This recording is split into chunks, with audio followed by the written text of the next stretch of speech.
What's up, guys? This is the Double XL Otaku here, and today we're going to take a look at my review for one of the games I've been looking forward to very much that came out earlier this year in Rainbow Skies. Now, this is a sequel to the previous Rainbow Moon, however, it's not a direct sequel. You don't need to play the original before playing this, however, I very much recommend playing it because it was probably my favorite game on the PS3. However, it is also available on the PS4 and the PlayStation Vita. This comes to us from East Asia Soft, a relatively small company. I believe they have, they said something like 5 people on the team. But let's go ahead and get into this. Now, my review is taking place after spending well over 80 hours into the game, and yes, a good amount of that has been grinding on my own part because, well, that's what I do in RPGs. Now, one of my absolute favorite features of this game is that if you happen to get lost or you have a long time between saves and when you pick up the game again, you actually have something that they call a book, which is typically just a review of what's going on. And you can look at your side quests, you can look at your main quests, and try to figure out what you were doing, where to go, exactly what you need for a fetch quest, or where the person is. If you can't figure out where you left them, say you got all the items and you're like, where the heck is that person that I was supposed to give those pieces of leather to?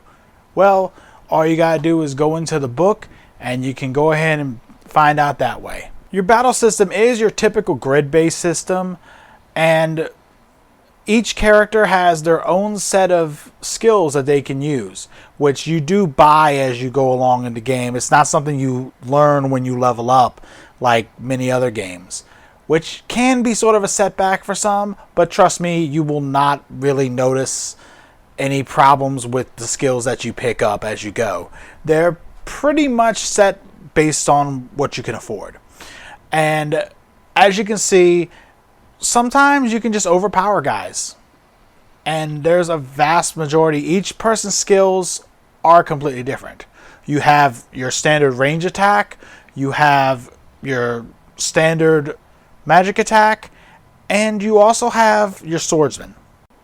Now with the different classes, you also have strengths and weaknesses for each class. Because not only do you have classes, so do your enemies. Much like how one of everyone's favorites of the strategy RPGs, Fire Emblem, works. And based on who you use to attack a different monster, you can either have a higher damage output or a lower damage output. And the same goes for the monsters. If you are attacked by a monster whose type you're weak to, you're going to take more damage. And if it's one that you're strong against, you're going to take a lot less. And if you happen to have the same type as your enemy, then the damage is going to be neutral. Now, the one thing this game does great is it explains things properly. Heck, I'm almost 90 hours into the game, at almost 90% done with the main story, and I'm still getting tutorials when a random new status that affects either me or one of my enemies pops up. Now, I've talked about the things that I love about the game, but there are a few downfalls. The story, while not your typical go save the world from this big evil doer who's going to destroy it, it's not exactly the greatest story ever. But to be honest, I didn't play it for the story. I enjoy the gameplay. I enjoy some of the quirky little jokes thrown in. It's nothing too over the top and nothing too silly to just break your gameplay experience, but I enjoy the way that they weave their humor into the world, because at the end of the day, you want to think you're actually in this world, and they do a really good job of that, even if the story itself from start to finish, well, I say finish since I'm almost at the end, but it's not really that great. I mean, it's good for what it is, and I'm so thankful it really isn't just the here's your powers, go save the world before it gets eaten up and destroyed. But it would have been nice if it was a little bit, I don't know, better. Now, the one thing you'll notice is there really isn't a lot of voice acting at all in the game. There's mostly sound effects, and there's a few lines for each character. And when I say lines, I mean a generic line for how you doing and bye. Some of them sometimes can be kind of rude. Some of them can be cute. Some of them can be nice. Some of them can be a little snobbish.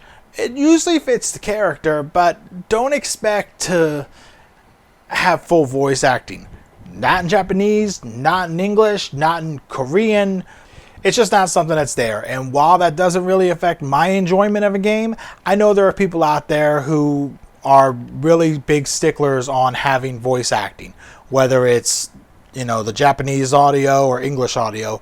You don't have to worry about it in this case because there was never full voice acting to begin with. But there is a lot of text. And after about the 30 to 40 hour mark, you'll start skipping that text and just look at the cliff notes inside your book. Because that's one of the other benefits of the book is you can just read the cliff notes to exactly what you need to do for whatever quest, whether it's the main quest, side quest, or whatever, without all the extra stuff. As of this recording, it is $29.99 on the PlayStation Store, and it is a 3-way cross-buy between the PS4, PS3, and PS Vita. It's probably one of my top games for this year as of the end of August. Probably will end up in my top 5 or 6 for the PlayStation family for the year. But we'll find out about that when December actually gets here. Because there still may be some surprises just over the horizon. Now, while I personally do love this game and I've put a lot of time into it, I realize it's not everyone's cup of tea. However, it's a game I very strongly recommend, and I definitely give it an 8 out of 10. And that's my review for Rainbow Skies. Thanks everyone for checking me out, and go ahead and hit that subscribe button. Hit the thumbs up if you like it. Hit the thumbs down if you happen to dislike it. And if you dislike it or like it, go ahead and hit me up in the comments section with your thoughts. This has been the XXL Otaku. Time to find some more fun in gaming.